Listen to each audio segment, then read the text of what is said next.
This was the nightmare before Christmas. December 23rd, 2015. I was at Hickman Field. It's a place that I grew up going to. I've been hanging out there for 15 years, never had any problems. I was coaching at Saints at the time, and Jack and I were getting ready for the upcoming season.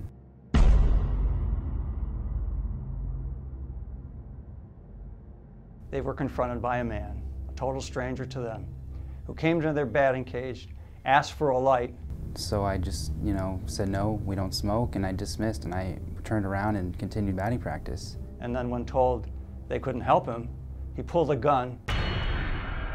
Jack and I went to the ground and laid on the ground, and he said, no, get up, and then he forced us into my car.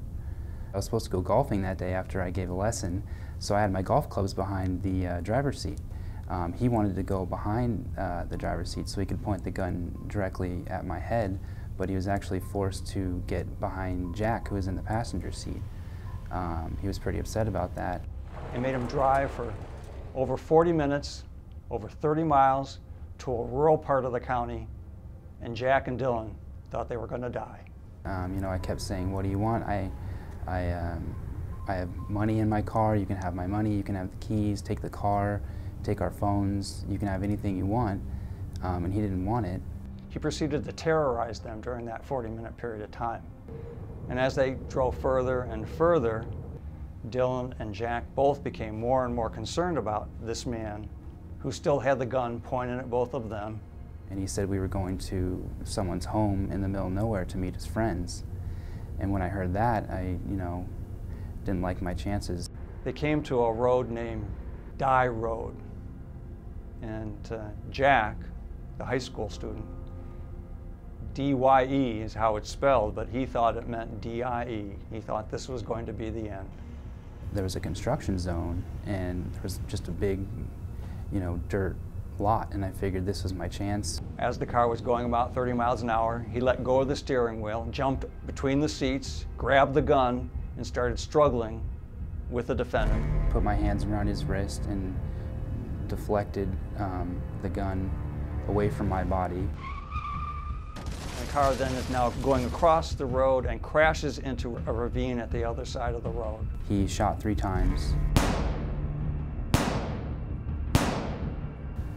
Jack actually, as the car was crashing, jumped out of the car, and good thing he did because one of the bullets went through his seat. I was in survival mode. I was enraged, just screaming, trying to get the gun because I was fighting for my life. So Dylan gets out of the car, and now Dylan has the gun. We both climbed up the big embankment that my car had gone down, and then we kind of just met face to face up on the top there. And the defendant's coming at Dylan again.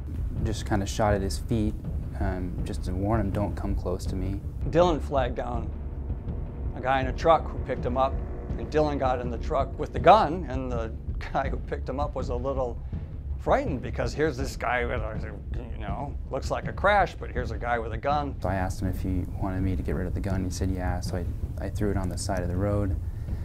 I jumped in his car, and the defendant was still back there at the crash scene, and we drove up the road and called 911. The man police say is responsible for a one-man crime spree, including kidnapping 3 San Diegans and multiple robberies, appeared in court today. Ira Stringer faced an Orange County judge who set bail at $1 million. Police say Stringer's crime spree began with the kidnapping of a San Diego high school baseball coach and a teenager, and that the coach saved both lives when he fought back.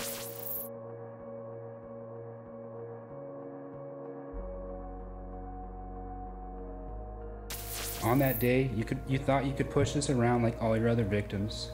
Well, you messed with the wrong guys this time. I'm proud that Jack and I stopped you before you were able to complete your plan to injure or kill us, and possibly others in the future.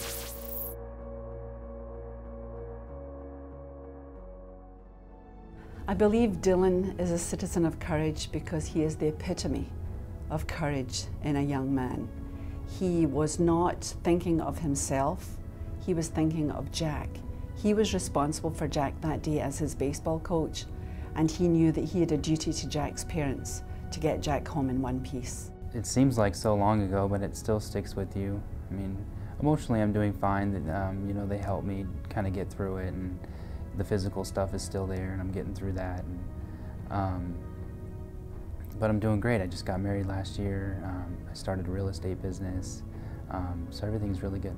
I actually see Jack all the time. He's away at college right now, but when he comes back, I see him. I talk to his parents regularly. He's someone, you know, Saints is a special community already, but you know, obviously what we went through has really bonded us, and he's someone that I'll keep in contact forever. Were it not for the bravery of Dylan, who knows what the defendant would have done to them that day.